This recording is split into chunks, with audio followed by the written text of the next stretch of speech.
ચલો આ શું છે ટિમ્પલ? આ. હા, હજી બીજી વાર જોરથી આ. સરસ. પછી આ શું છે? ઈ.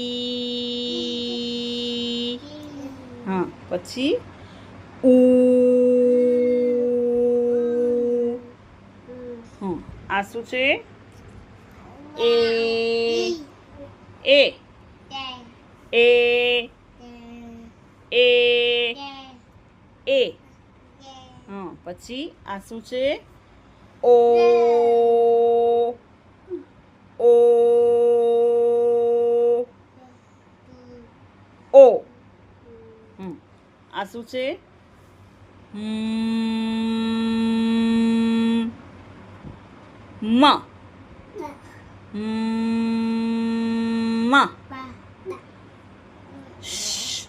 શ.